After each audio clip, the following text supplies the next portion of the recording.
We are just starting our first panel for today, National Security and Diplomatic Efforts. It is my pleasure to introduce our first moderator today, Chris Painter, whose panel will cover the topic of national security and diplomatic efforts in cybersecurity. Mr. Painter served in the White House as Senior Director for Cybersecurity Policy and the National Security Staff, where he was a senior member of the team that conducted the President's cyberspace policy review and helped coordinate the development of a forthcoming international strategy for cyberspace.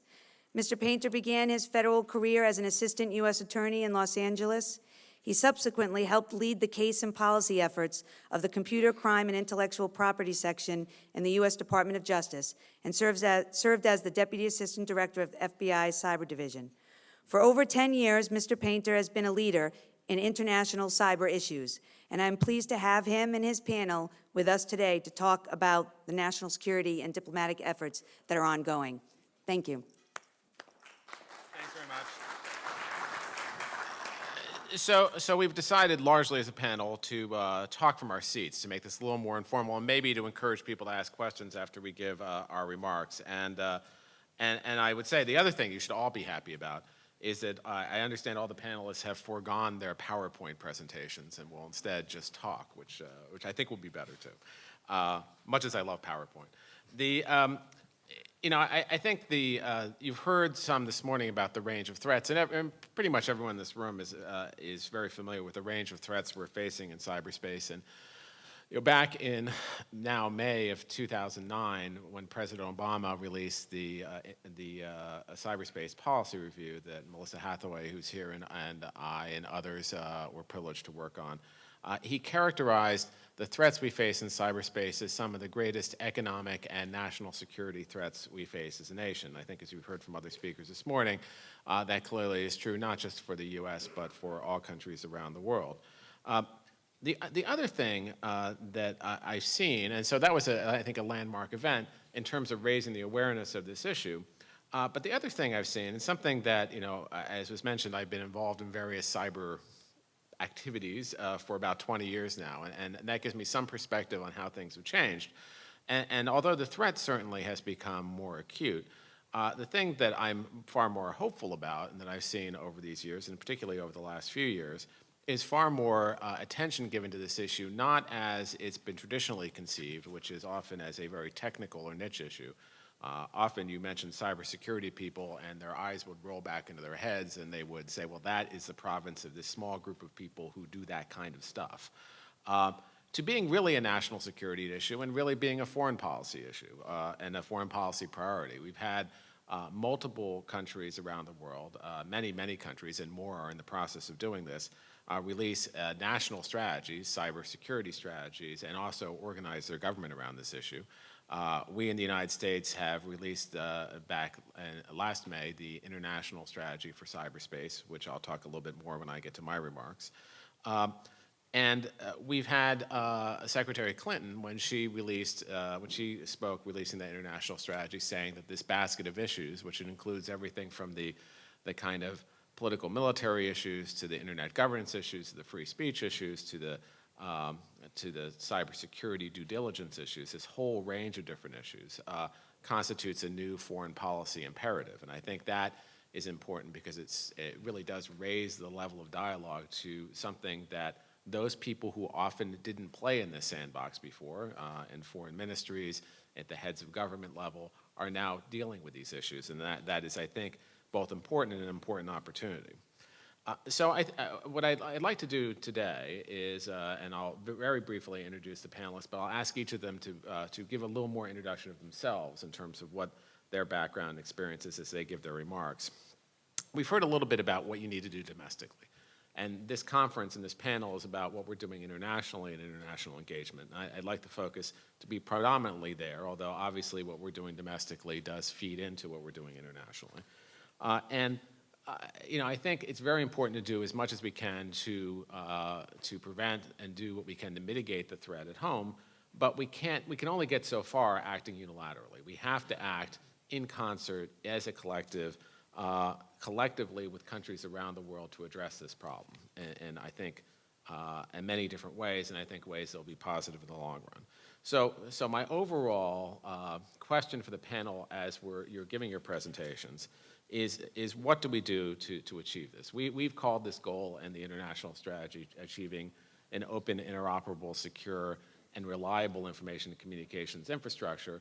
But I think in this context, in a national security context, you can phrase it this way. What do we do? How do we achieve a more stable cyber environment for all countries around the world? And I think I certainly have a lot of ideas about that, and I will exercise the prerogative of the moderator and speak last. So what I'll do now is I'll ask each of the panelists to give just short comments, 5 to 7 minutes, so we'll have some time for questions, because I definitely want to do that. And we do have a distinguished and varied panel. We have, who I'll ask to speak first, Mr. Gerben Baltnik from the Ministry of Justice of the Netherlands, and also in the Cybersecurity Council there. We have Steve Schlein, who I've worked with for many years, is the Principal Director for Cyber Policy at the Office of the Secretary of Defense. We have Rear Admiral Samuel Cox, who's at Cyber Command.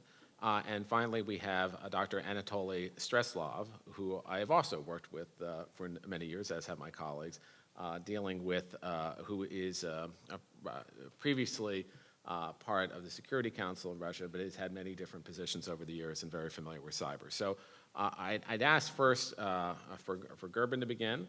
I'll then go to Steve, then to Rear Admiral Cox, and then finally to Dr. Streslov. So please.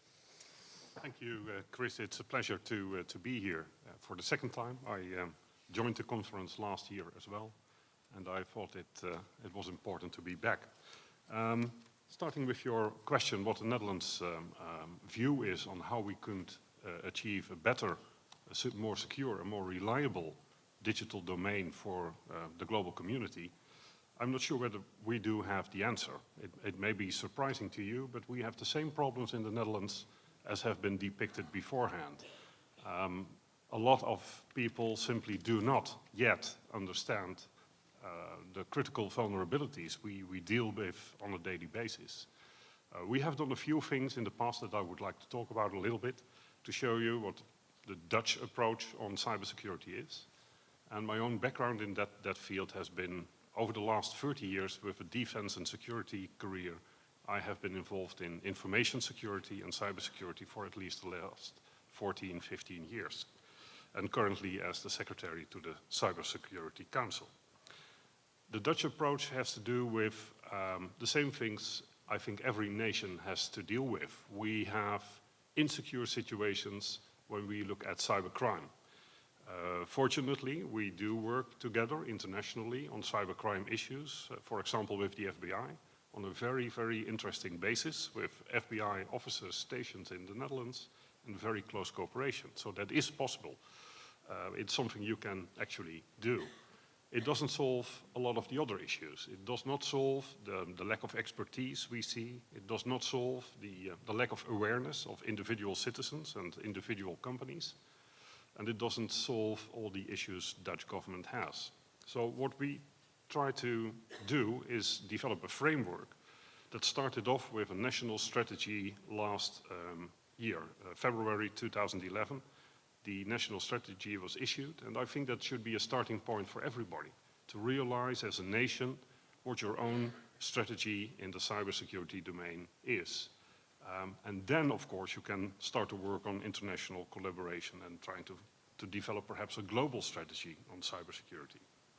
The second thing we did was establishment of a Cybersecurity Council, June last year, which is a true public-private partnership. And that's good, because academia, industry, and government are sitting with each other at the table, and they developed over the last 9 months a Cybersecurity Council that is actually a very important advisory body to our government. And we see that the advice we give is listened to and commented upon. That's good. We also established, at the same time, June last year, a national research agenda on cybersecurity. The good news is we started discussion with the Department of Homeland Security last February to see how we could work together on that respect as well. And we found at least a few issues of mutual interest where we will try to find funding to start combined research. And perhaps last but not least, we established a National Cybersecurity Center, building upon the Dutch GovCert organization, but enhancing it with research capabilities, a knowledge center, and tasks not only for government, but also for the critical infrastructure. The main issues the Netherlands deals with are, I don't think, too different from what you deal with in the United States and in other countries. We have to deal with awareness and raising the level of cyber hygiene from the individual employee to the individual citizen, because that will at least save us 85% of trouble in daily security issues. We need perhaps more awareness in the legal field as well. There are a lot of legal issues relating to cyber that we have not solved yet in the international community, and the Netherlands is trying to start with that, especially from the Ministry of Foreign Affairs in the Internet Governance Forum and other bodies. And perhaps last but not least, we are now looking for international cooperation through the standard organizations like the European Union, NATO, and some bilateral contacts. So I think we are not there yet. We have made a start in defining a national strategy, and we are opening up to the international world of countries where we hope to find like-minded organizations, like-minded countries to work with. Thank you. Thanks very much for that, and I take your point about some of the legal arguments. Being a recovering lawyer myself, there's plenty of work to do there, but there's plenty of policy work too. And Steve, can you start addressing it from your perspective? Thank you, Chris. Following the release of the International Cyber Strategy from the President last May, and the release of as we developed our DoD strategy for operating in cyberspace within our department, we realized that to really operate effectively in cyberspace, to work at the problems, it's really a team sport. And that's the Defense Department working with other government agencies, working with the private sector, and working with our international partners. And so we started to think about how to build those defense-to-defense relationships, because what's important here is building those relationships and those processes, because as one of the previous speakers talked about, the technologies will be changing. When we first started talking to other ministries of defense, nobody used the word cloud. So we really have to build those relationships so they can move on towards the future. And like in other operational domains, DoD's international cyber relationships reflect our core commitments and our common interests. We talked to many ministries of defense about our DoD strategy. Some haven't really thought about it yet. Many countries have, like the Netherlands, Australia, UK, France, have national strategies, but not always led by their ministries of defense. Often it's Justice, Interior, Public Safety Canada, for example. So from a defense perspective, we talk with them about how we as a DoD look at this, how we work with our partners, how we will be dealing with issues in cyberspace, both whether it's business operations, military operations, intelligence operations, and how we can work together. But there's a lot of relationships we have as a Defense Department. Where should we start on cyber relationships? So we started with our traditional treaty allies, those with whom we have commitments. As the International Cyber Strategy states, hostile acts through cyberspace could compel actions under our mutual defense treaties. So we chose to work with them first. And our aspirational goals are collective cyber self-defense, collective deterrence. But as I said, those are aspirational goals. We're working through how would that work. We began some of our work with NATO. I'm not just saying that because the Atlantic Council is a co-sponsor of this conference, but looking at Frank Kramer, I thought I had to very early on. But we worked really hard with our allies and with the NATO international staff to develop in the Lisbon Summit heads of state and government commitments to cyber defense for the alliance, to bring all of NATO's networks, not civilian and military, under the NATO Cyber Incident Response Center, something that should be done by the end of 2012. We worked so closely with NATO, they hired one of our best people to be part of their cyber policy office in the international staff. unfortunately for us, but good for them. We were working closely, we're starting to talk with Japan, South Korea, and New Zealand Ministries of Defenses on cybersecurity, working very closely with the UK and Australia and their colleagues to talk about a full spectrum of cyber interoperability. And those are just some of our international efforts. But there are other aspects that aren't just pure DoD efforts that we feel are important for the Defense Department as part of the U.S. government team. In our view, and I think it's the U.S. government view, arms control doesn't work in cyberspace. I'm an old arms control guy. I was a CFE inspector. I represented the U.S. at the Organization for the Prohibition of Chemical Weapons. This is not an area where arms control works. I don't know what we would monitor. I don't know how we would verify anything in terms of cyber weapons or cyber tools, something that my Russian Ministry of Defense colleagues have raised. But we do believe that we need to establish norms of international behavior for cyberspace. As several speakers have already mentioned, the law of armed conflict comes to mind as one that is essential to DoD, because in our view, law of armed conflict applies to cyberspace as it does to the other operational domains. But also, how do we deal with other issues in terms of norms of behavior? How do you deal with proxies? How do you deal with hacktivists from your soil? Are you responsible as a sovereign nation from what comes out of your country? How do you deal with speech content? The terminology for this area is challenging. We talk about cyberspace. Many of our colleagues talk about information security, the information space.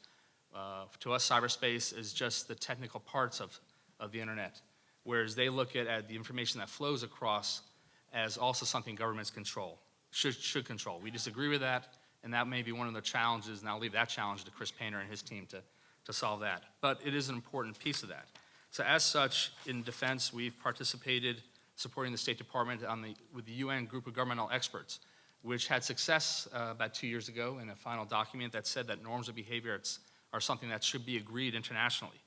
We look forward to participating in the next round of the group of governmental experts that will start, I think, in August of this year, or sometime later this year.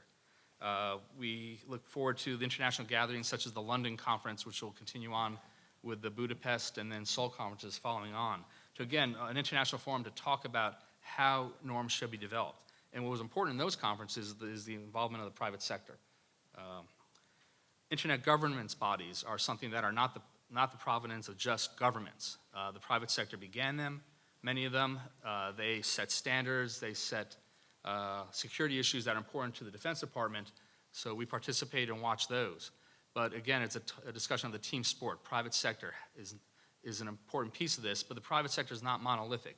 So we constantly have challenges of how do we deal with the private sector in those bodies.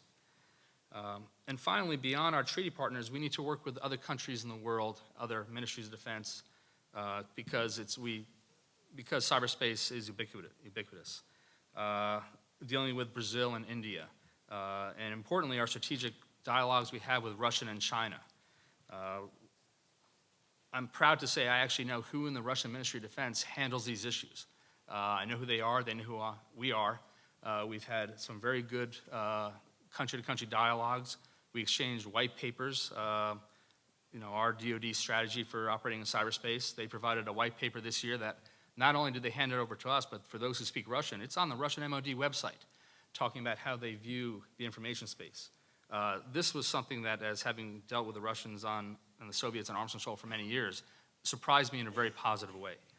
And we'd like to deal with our Chinese counterparts in the PLA more than we do now. We have the strategic dialogue, but we'd like to really deepen that discussion with them on how they view cyberspace from that perspective. So with that, Chris, as an outline, I'd like to leave it at that and hand it over to the Admiral if I could. Admiral? Good morning, ladies and gentlemen. On behalf of my boss, General Keith Alexander, I thank you for this opportunity to share some thoughts. My mission is to describe the military perspective on the challenges dealing with international engagement in cyber. Before getting into that, I'd like to step back and give you a little bit of background about what U.S. Cyber Command is. It's a Department of Defense organization.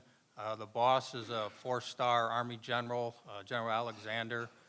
General Alexander is also simultaneously the director of the National Security Agency.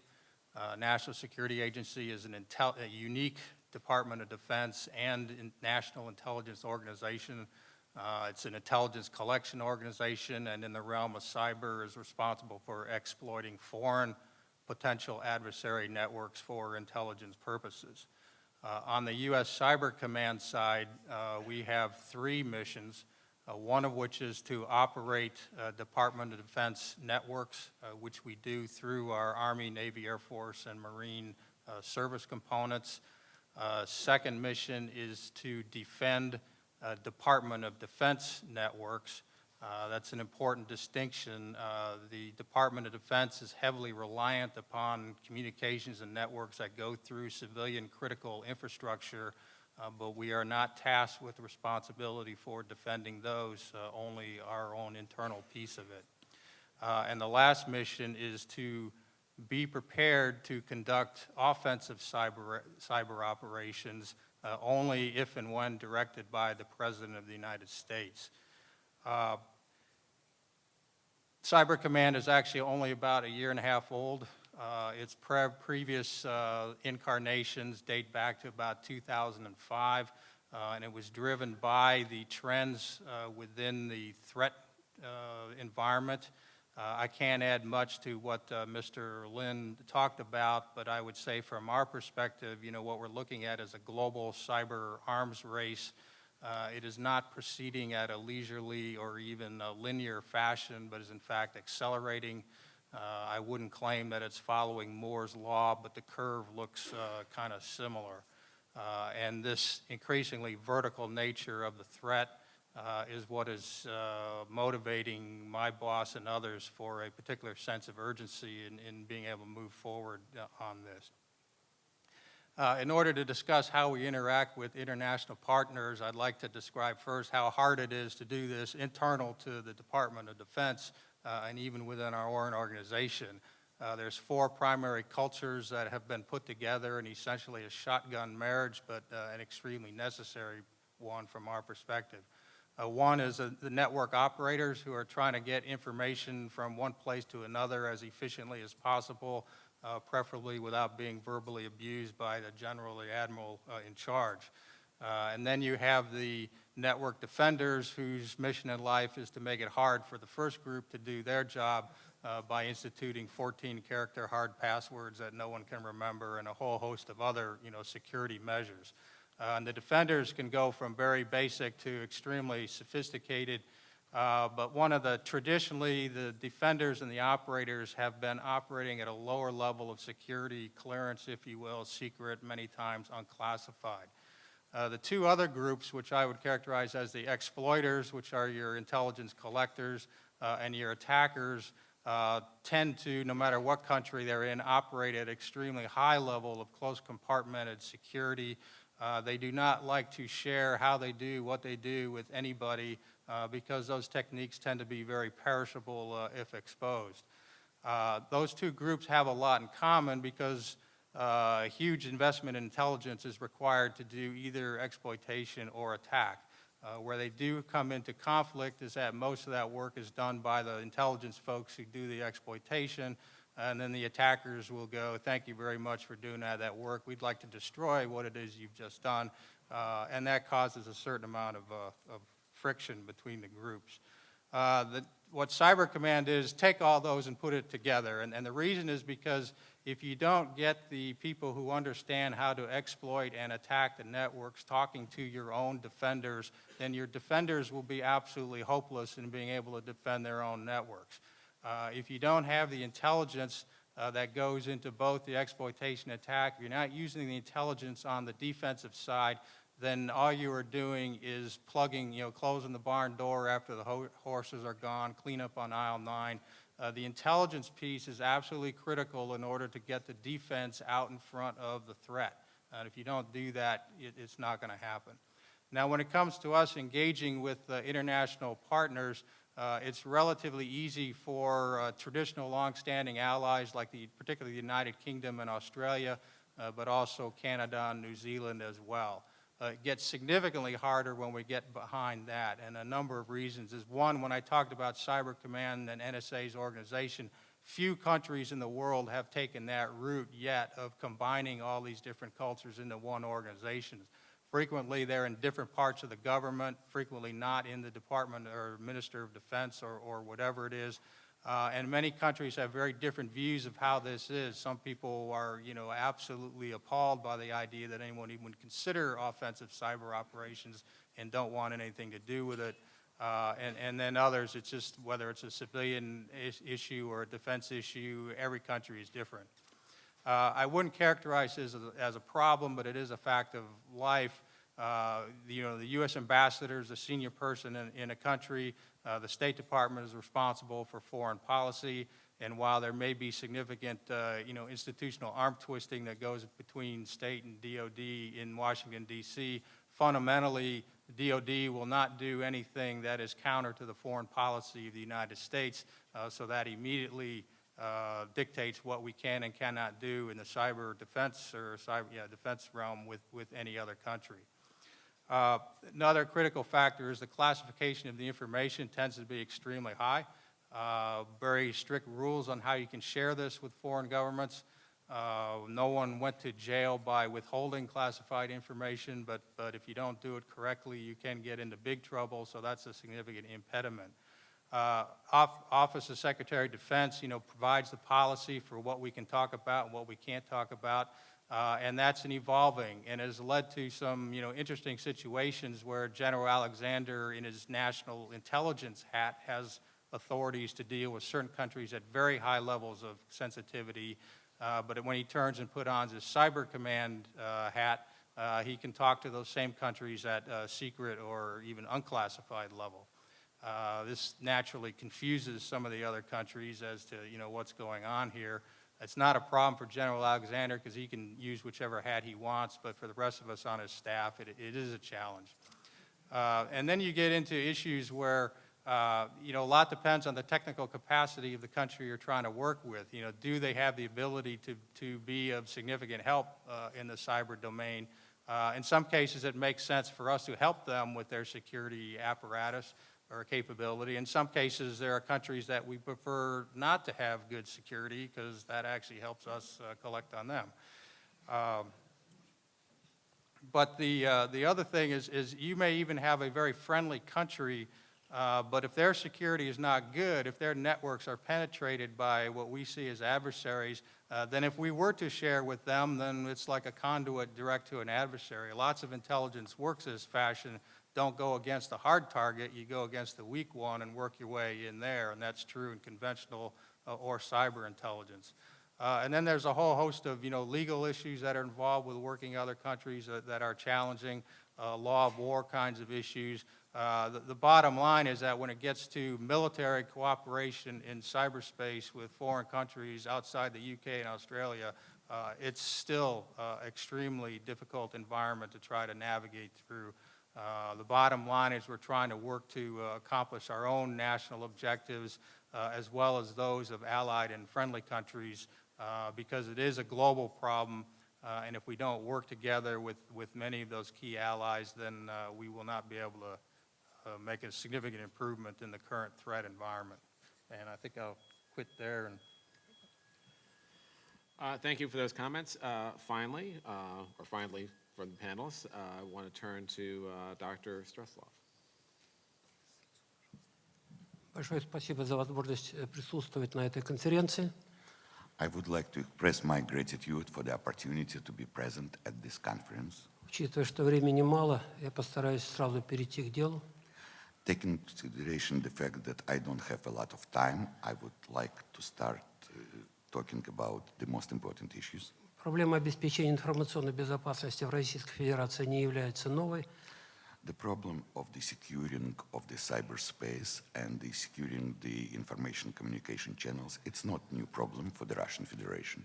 Впервые вы начали заниматься ей в 1994 году, и к 1997 году уже имели некоторый проект концепции обеспечения информационной безопасности Российской Федерации. We have started to work on this issue in 1994, and we were able in 1997 to achieve some very significant results. We came up with the concept or the doctrine of the providing everything necessary for the creation of the security of the information systems. В 2000 году президентом Российской Федерации была утверждена доктрина информационной безопасности России. And in the year 2000, the president of the Russian Federation have adopted and have signed the doctrine of the information security of Russian Federation. В этой доктрине были сформулированы национальные интересы России, основные угрозы этим интересам и меры по противодействию этим угрозам.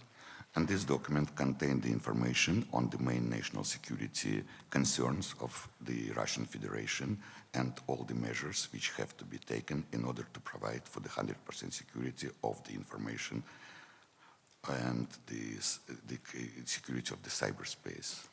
Мы достаточно давно поняли, что в этой области необходимо международное сотрудничество. And it happened long ago when we have come to the full understanding that there is a need for the international cooperation. И уже более 10 лет пытаемся привлечь внимание международной общественности к необходимости кооперации усилий в этой области. And for more than 10 years, we are starting to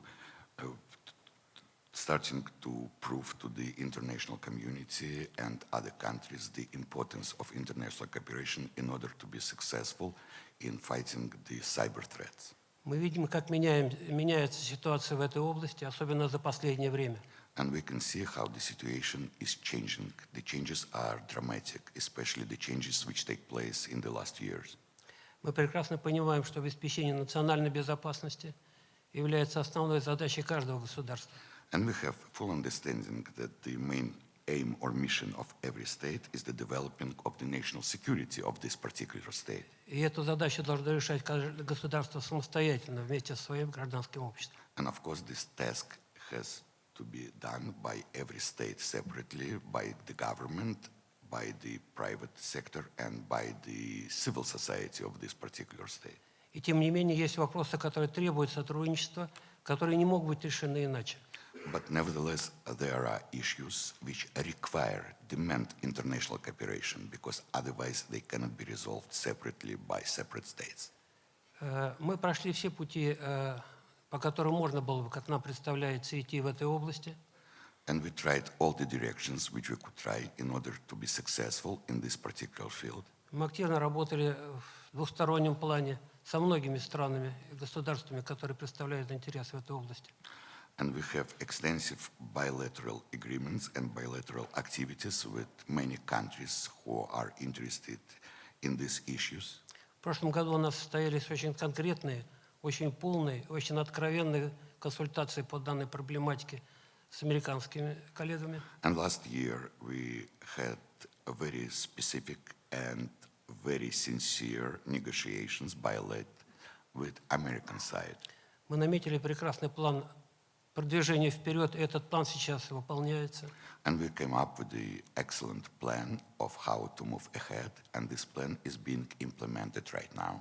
В 2009 году мы заключили в рамках Шанхайской организации сотрудничества соглашение межправительственное по взаимодействию в области международной информационной безопасности. And the year 2000, we were able to come up with the agreement in the framework of the Shanghai Organization on Cooperation, and we came up with the documents on our mutual plans and our mutual activities in order to achieve cybersecurity. В 2009 году мы заключили межправительственное соглашение с Бразильской республикой по взаимодействию в этой области. In the same year, the year 2009, we have come to the agreement with the government of Brazil on the same issues. Мы провели двусторонние консультации со многими другими странами. Also, we have conducted bilateral consultation with the governments of many other countries on the same issues. И весь опыт этой работы показывает, что несмотря на наличие значительно существенных различий в области понимания содержания национальных интересов каждой страны, есть точки пересечения, есть точки, по которым мы обязаны работать вместе.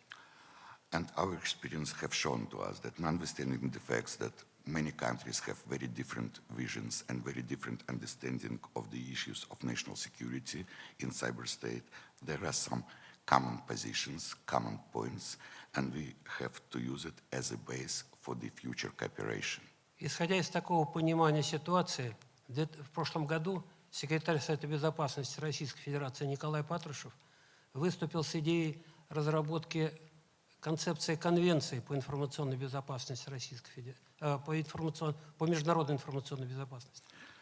And on the basis of all this experience and this vision, Mr. Patrushev, who is the head of the Presidential Council of Security, he came up with the idea of the development or creation of the International Convention on providing the information security in cyberspace.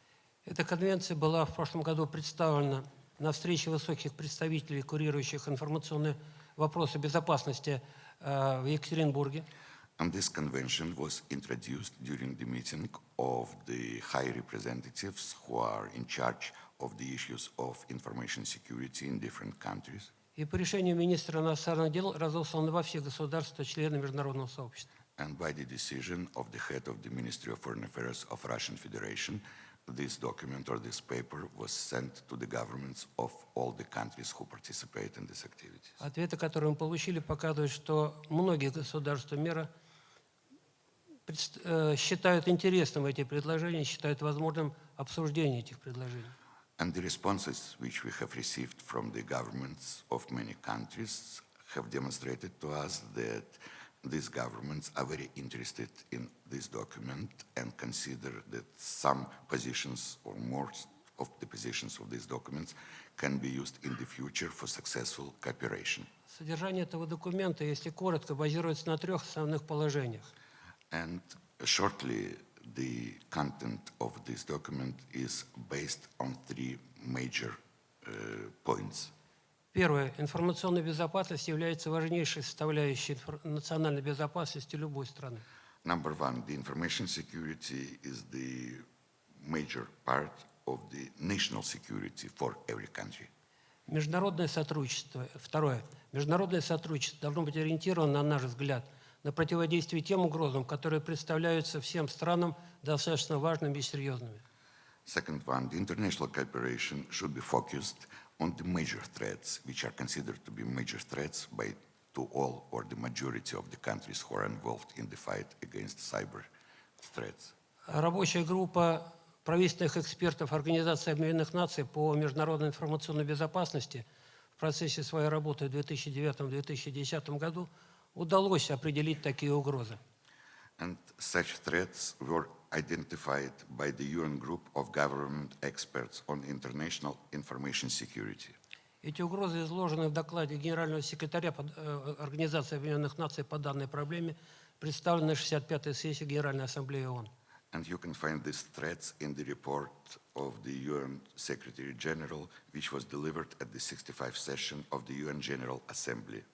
К таким угрозам отнесены агрессивное использование информационных технологий, And these are the threats. The first one, the aggressive use of the information technology. использование информационных технологий для осуществления подготовки террористических актов, The use of informational technology for the preparation of the terrorist acts. и противодействие компьютерной преступности.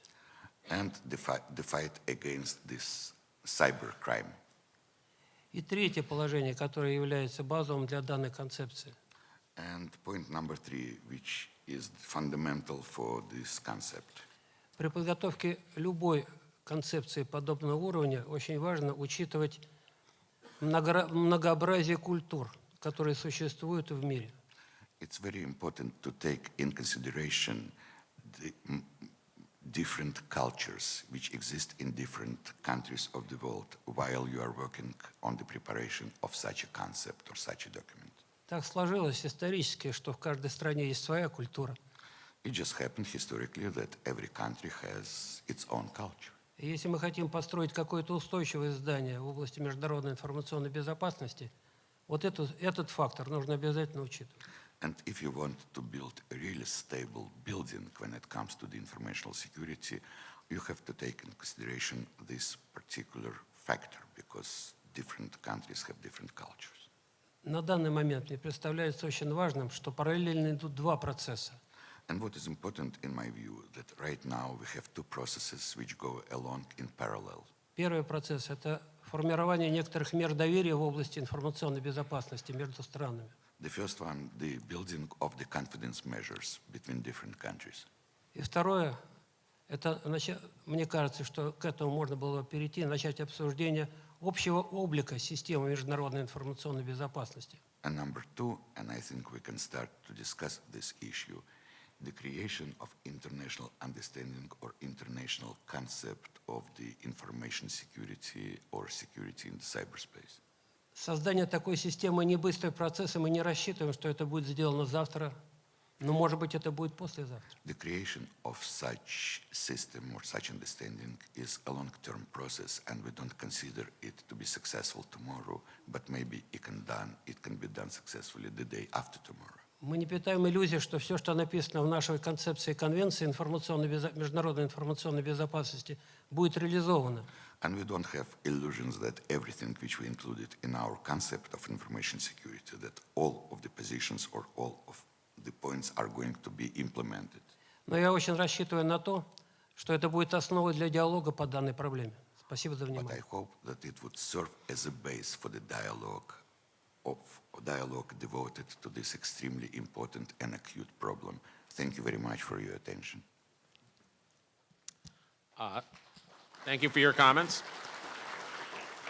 I'll deliver just brief comments from my perspective, and then we'll open it up to questions from the audience.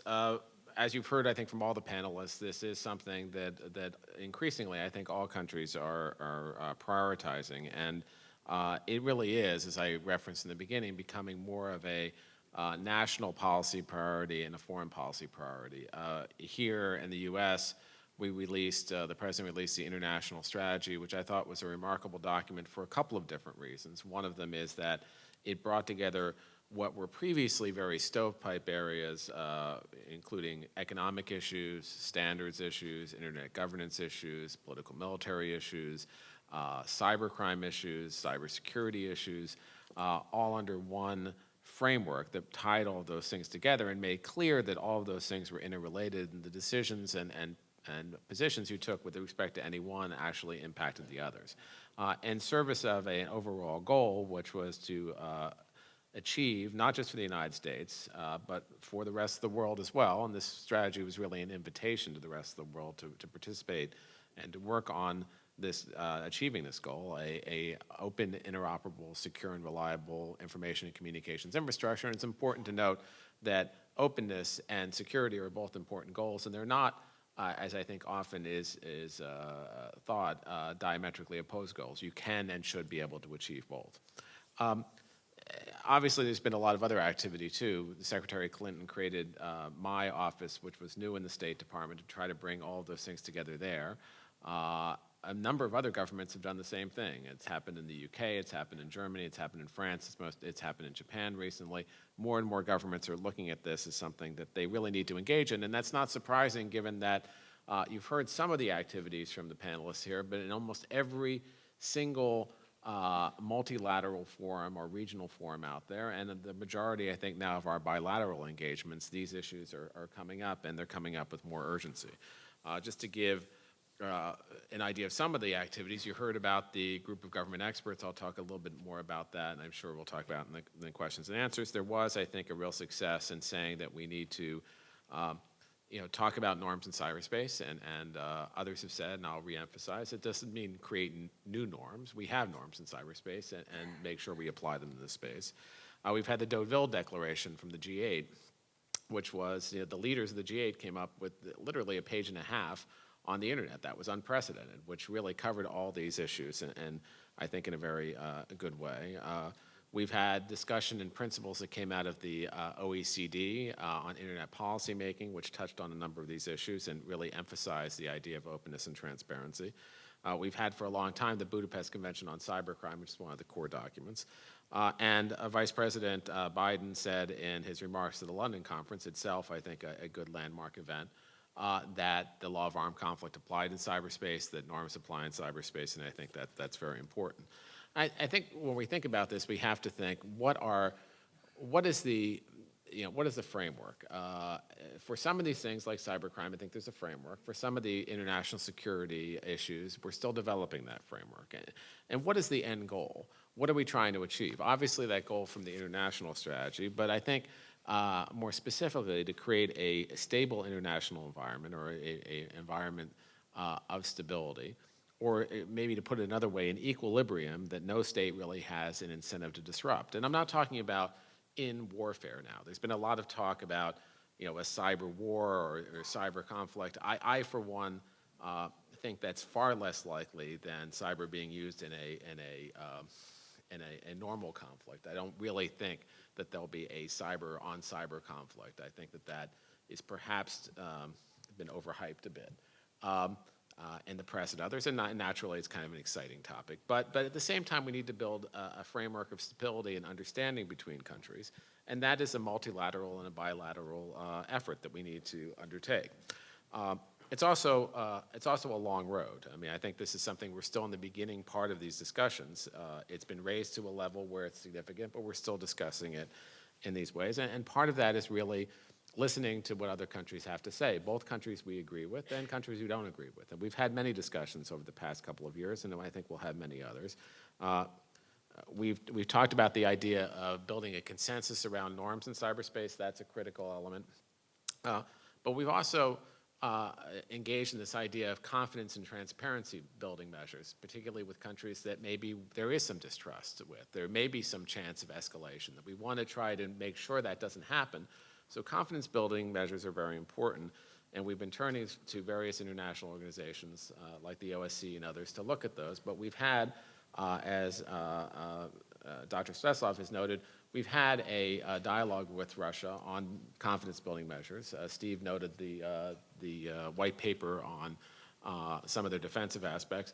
There's been a dialogue about that, and I think that's been very productive, and I think that's a real strong, optimistic step forward. And I am, my colleague Michelle said at the dinner last night she was very optimistic in this area, and I am too. I think there's a lot of things that we can achieve, and there are great opportunities. To be sure, great risks as well, but great opportunities. Now, that doesn't mean we agree with everything with some of the people we're discussing. Our Russian colleague talked about a new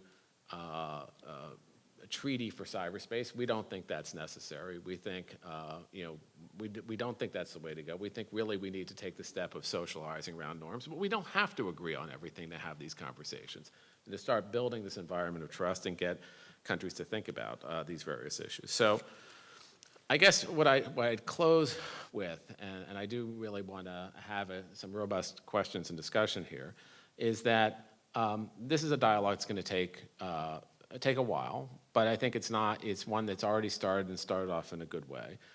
And from the U.S., it's really an invitation to all countries to talk about these issues. That includes the developed world and the developing world. It includes the G77 countries. It includes engaging them on a host of different issues across the board in the cyber realm, but particularly in the security area. And I think that we are going to do a lot more of that in the next couple of years, and I'm looking forward to that and looking forward to dealing with all of my colleagues here. And with that, let me open it to questions. I guess the protocol, are there microphones that are passed around? There used to be microphones there, but oh, they're there. They're still there. The lights are blinding me. If you have a question, please go up to the microphone and we'll...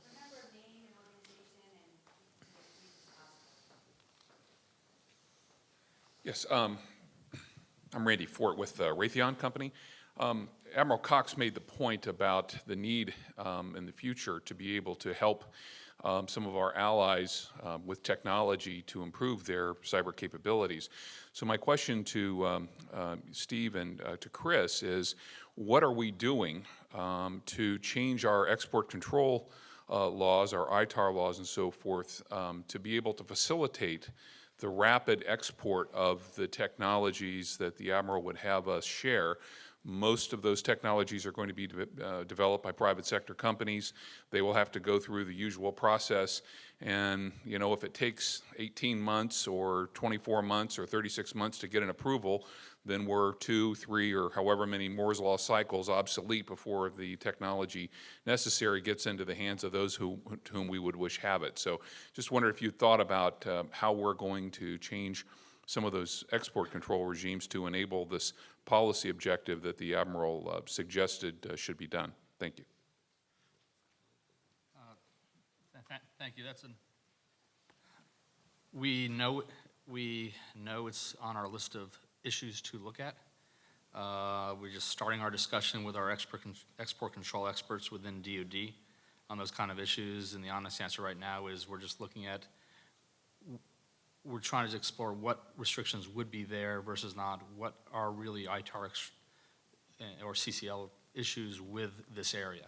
So we know it's something we have to explore. Like many of the cyber issues, the first challenge is knowing you have a problem, or knowing you have an issue you have to deal with. I can tell you we haven't come to fruition with that, but we've begun the dialogue. Okay. Yeah. Hi. Hello? Hi, I'm Eric Louie at American University. This is a question for Mr. Painter. You mentioned the developing world, and I was wondering, how do you properly incentivize your partners in the developing world to work with you when you have a combination of weaker central governments, proliferation of devices, particularly mobile ones, which tend to be more vulnerable, which adds up to botnets and things that get colonized and employed, and usually get employed against us, targets in the developed world. So how do you incentivize them when, even if and when their networks are perhaps more colonized and compromised, they're not, they might not see the benefit in them in providing security benefits that are perhaps more reaped by us. So how do you work with them? So there are two aspects of engaging with all countries, including the developing world. In the developing world, both to bolster their own defenses, because that also helps our defenses and the collective defenses of everyone. And the second is the developing world, just like all countries, are now engaged in all these different policy debates around the world, and it's, I think, very important for them to be part of that conversation and to understand what's at stake there. Now, how do you get them involved and incentivize them? I think one way is, as we've seen increasingly, as governments are becoming more dependent, and there's countries on whether it's mobile broadband or traditional broadband. And for instance, in Africa, there are a lot of cable landings now, so there's more broadband coming to Africa. Kenya is a good example of a country that's had an explosion in mobile devices and has been really an innovator on some of that, using, for instance, their M-Pesa payment system. So they're understanding some of the, not just the rewards, but the challenges. So partly, I think you pitch this as an economic issue, because it is. I mean, if you have good security, you can really, I think, bolster your economic development that these technologies allow you to do. And I think that that is one key argument that I think really does persuade a lot of countries that this is an important issue. The other is, I think we have to do a better job of capacity building and engaging with these countries. I think this goes back to one question that came up earlier. We can't simply engage with the countries that we already know are with us. That's not going to get us nearly where we need to go. We need to talk to all these countries. We do have limited resources, but we also can work with our allies. We can work with the EU. We can work with others to do more capacity building in the developing world. I'll give you one example. We did a cybersecurity, cybercrime, and also talked about governance and freedom and other issues, internet freedom and other issues in Kenya last year for 5 East African countries. And we put that on. And we did a couple things that the U.S. government doesn't always do well, which is one, we made sure we had the public and private sector there. It wasn't just government. We had a range of different government institutions. We did it in partnership with the government of Kenya. And we also made sure there was follow-up. That's one of the things we don't do very well. And I think it's important for us to do that and get the right people to those meetings and really raise that level within those governments. And of course, Kenya hosted the IGF later on that year. So I think we need to do more of that. We have one of my priorities at the State Department is this capacity building effort and trying to figure out where we can use our resources regionally to have the most effect. That's part of our trying to mainstream this issue as a foreign policy issue. DOD's been doing some of the work. FBI's been doing some training. I mean, there's a lot of development and capacity building we need to do, and that brings them into the game. Anyone else? Yeah. Hi, good afternoon. Raymond Barrett with Deal Reporter. For Mr. Painter and Mr. Boltink, you both said there are some outstanding legal issues. If you'd be able to expand on that, particularly maybe from the US domestic point and also sort of say cross-border international as well.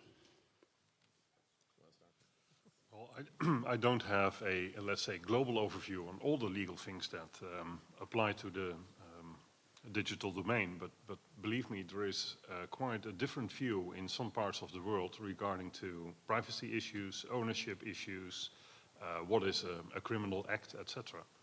And one of the things we have to deal with is that if we want to make some progress in the cybercrime scene, we have to deal with quite a few of those legal issues beforehand, because it's not just law enforcement that can take care of all things that go wrong. We need to have legislation in place that is more adapted to the digital domain. And the general feeling in the Netherlands is that the laws we have in the Netherlands and in most of Europe are adequate enough also in the digital domain. But if you do global transactions, you find out that other jurisdictions do offer some real issues that have to be solved. And I think from the U.S. perspective, I mean, we'll take a couple of the categories you mentioned in terms of data protection sort of laws. I think the key there is interoperability. You're not going to have exact same systems in different parts of the world, but you have to make sure they're interoperable, and that's been something I think we've been talking about for a while. With respect to cybercrime, I do think that's why this Budapest Convention, either adopting it or emulating its provisions, is so important, because that sets this framework, this base legal framework that every country will have to enable more cooperation between them, and I think that's important. And then on other issues, I think as we said before, you don't need to create whole new legal frameworks when you have international humanitarian law and other international instruments apply, but there are some ways of how do you apply these to cyberspace, and I think that certainly lawyers have a piece of that. We don't have an international lawyer on the panel, but that's certainly at our department, the international lawyers are very engaged in these issues. I think they'll continue to be, and I think, but I don't think any of these are insurmountable issues. Anyone else want to?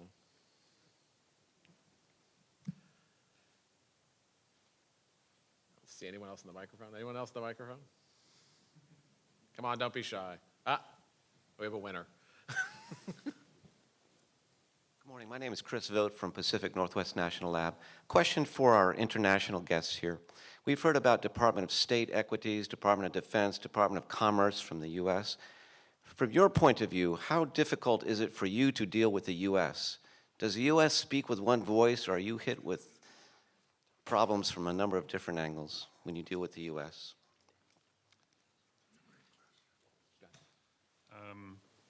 I think there is a growing awareness that from all the different perspectives, you have to try to find some common denominator that works for U.S. government as a whole. And in the several contacts we had from the Netherlands over the last 1 year, 2 years, I see that there is not much difference between the approach from the different departments. Although, of course, Department of Defense does have its own specific issues related to cyber, and working with, as I mentioned before, the FBI on cybercrime sometimes is not completely the same as talking to Mr. Painter about what we should do internationally together. But I don't see an issue where there are different voices or something like that. Of course, in the Netherlands, in Europe, we have the same situation where different departments traditionally handle different aspects of the digital domain. In the Netherlands, the Ministry of Economical Affairs, the Ministry of Education, the Ministry of Foreign Affairs, State Department, and the Ministry of Security and Justice are just a few, besides the Ministry of Defense, that are involved in this arena. So I don't think it's a specific US issue. Anyone else want to? Спасибо за вопрос. Thank you for your question. Для нас нет большой проблемы взаимодействия с федеральными органами Соединенных Штатов. We don't see a huge problem in cooperation with different departments and agencies of the United States. В рамках тех консультаций, которые мы имели, мы взаимодействовали с делегацией Соединенных Штатов как единым целым и взаимодействовали с представителями отдельных министерств, которые работают по конкретным направлениям. In the framework of our negotiations with American delegation during the negotiations, we have to deal with the delegation as a whole, and also we had our conversations with the representatives of different departments and agencies who were represented in this delegation. На наш взгляд, хорошая координация деятельности всех участников данных переговоров позволила наладить межведомственное взаимодействие между сторонами. И в настоящий момент эксперты работают по каждому из направлений самостоятельно. And I think that we came up with the understanding of the very high level of cooperation and interoperability between different agencies and the departments, and we didn't face any problem, and we are quite successful in our activities. С этой точки зрения можно только порадоваться тому, как это организовано в Соединенных Штатах. So I think that we should just complement the high level of organization of cooperation between different departments and agencies in the United States. I mean, I'll say just on that question, I don't like it to even use the terms like State Department equities or DoD equities. I mean, I think that implies this kind of stovepiping that is too common in government. And I think one thing that we have succeeded, there's still some work to go, but succeeded in doing is bringing the different agencies together and talking to each other and collaborating more than we have. We talk to our DoD colleagues all the time. We talk to our Commerce colleagues all the time. We really talk to our DHS and other colleagues. And that's really, I think, very important. Almost the number one thing when I'm asked by another government, this happened yesterday, representatives from a government were saying, what can we do? What is the number one thing we should do in the cybersecurity area? I say, well, you should organize your own government so that you're all talking to each other, and so that the people who, for instance, go to ITU meetings to talk about certain issues which could be critical to cybersecurity know what the issues are. And so you have your government conversing with each other, and you know what the different risks are and how you can collaborate together. And increasingly, I think that's happening. It's once some of these national strategies do exactly that. Yeah. Timur with CSIS. I have a question for Mr. Baltic. 10 days ago, the European Union announced that it will release a cyber strategy in the fall of this year. The fifth component of the press release dealt with the international dimension of the strategy, but it was also the shortest and the less detailed of the press release and what the strategy is actually going to talk about. So I was curious if you had some more details on what the strategy might actually look like with regard to the international dimension of this. Thank you. Well, the short answer is no, I don't have the details, but I can explain why it is not addressed as full as the other aspects, because it's even within Europe, where the European Union exists for some time already, and cyber has been discussed over the last so many years. It is still very difficult to find enough commonality within the European Union, let alone to stress the need. Well, the need will be stressed, but to find the right ways and the right wording to address international collaboration outside the European Union. I can say we've been dealing increasingly with different parts of the European Union, certainly, obviously the member states, but also with DG InfoSoc and with Neelie Kroes and with Malmström and others in the European Union. But the EAS, the External Action Service, has become very active in this area just in the last year, and is really standing up its capabilities, recognizing some of these issues. Hi, Eric Berger, Director of the Georgetown Center for Secure Communications. Hey, Chris, good seeing you again. A couple of times we've heard a number of the speakers, and this is something completely different, talking about openness, interoperability, transparency, and its relationship to cybersecurity. And I was wanting to get the panel's perspective on a movement by a number of governments that would like to move the IANA function, some of the IP addressing and naming functions, as well as the provenance of the IETF, where a lot of the internet protocols are developed, into the ITU-T, either by treaty or by other mechanisms. I was wondering on your perspectives on that sort of undercurrent. I mean, I think the United States has been very clear that we believe in and we support the multi-stakeholder nature of internet governance, and that's what we have today. And we do not think moving all of that into some other international institution is the way to go, that especially if that institution either doesn't have this expertise and is really not a true multi-stakeholder institution that includes not just governments, who have an important role here, but the private sector and civil society, and that's really core. That was spelled out in the OECD policy-making principles. That's something that Secretary Clinton has said. That's something that Vice President Biden said in his speech. That's been one of our core precepts. That's a U.S. government-wide view, not just the state. So. I would like to add that the Dutch view is almost the same. Our Secretary Rosenthal of Foreign Affairs made a comparable statement, and I think our view is that multi-stakeholder approach is essential.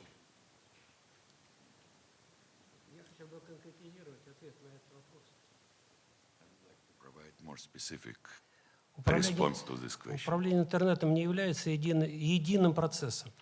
The governance of Internet doesn't represent the unified process, so В рамках speaking. управления интернетом есть много самостоятельных задач, которые решаются разными органами. There are many independent tasks which are being resolved by different bodies or organizations in the process of the governance of Internet. И далеко не все эти задачи одинаково влияют на информационную безопасность международного сообщества. And not all of these tasks are influencing in the equal measure the national security or the interest of the states, the members of international community. Мне кажется, некоторые задачи как решались органами негосударственными организациями, так и должны решаться. And I think that some tasks which used to be resolved by the non-government organization should continue the same practice. They should be governed by the non-government bodies. И в то же время есть задачи, которые невозможно, без решения которых невозможно обеспечить выполнение задач, которые вверены на себя государства по обеспечению безопасности функционирования национальной глобальной информационной инфраструктуры. But at the same time, some tasks just cannot be achieved without participation of the government bodies. And here I'm talking about the providing information security or security of the operation and transactions in the Internet. И мне кажется, очень важно отделить одно от другого и найти вот эти точки, по которым нужно конкретно работать. And I think it's very important to have a clear distinction between these different tasks and to find the common position or common points which we can use in order to work together closely in close cooperation.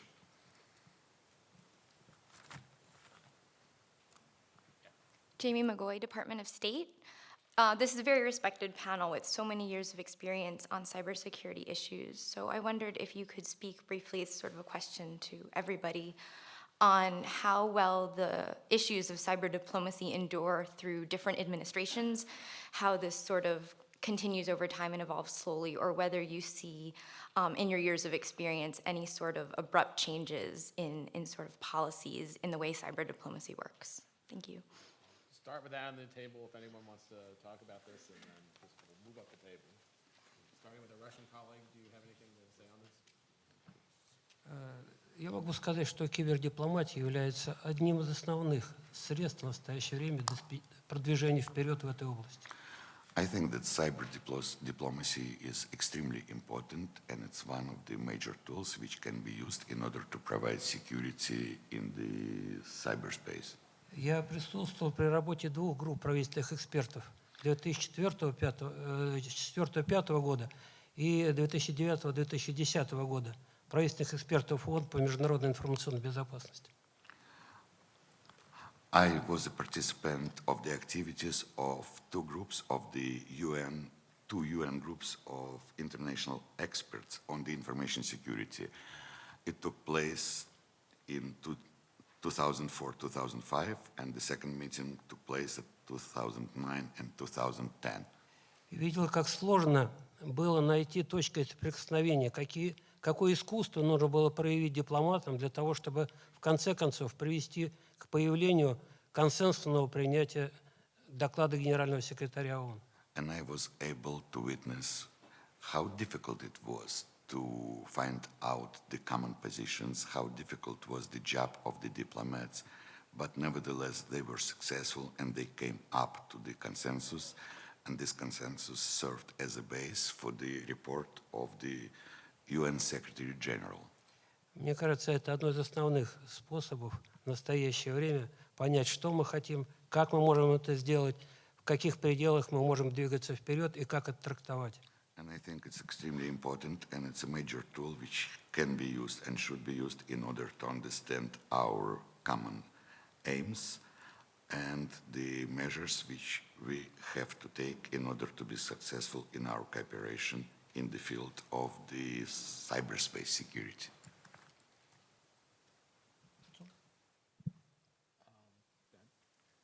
I guess my observation would be it's a pretty common theme across all administrations and most countries right now of just how difficult it is to achieve any forward progress, whatsoever. There's a tendency to think a lot of this cyber thing is new, but actually many of the same difficult questions we've been wrestling with today were being talked about and argued over in the early 1990s and probably even before that. So, it's a cheap shot to say that, no one can make much in the way of progress because the issues are extremely difficult, challenging, many cases going to fundamental liberties and security issues that there are no easy answers to. And I'll just leave it at that. I think in the Netherlands, traditionally, it has been left as a topic to intelligence community and the Ministry of Defense. But over the past few years, we have seen a growing interest of our Department of Foreign Affairs. And I think they pick it up very, very neatly. And the London conference was mentioned a few times already. And that's one of the things they are very active in and want to proceed. It will not be an easy task to balance security and transparency, openness, economic efforts, access to free access to information, etc. But they are really busy working on their diplomatic efforts.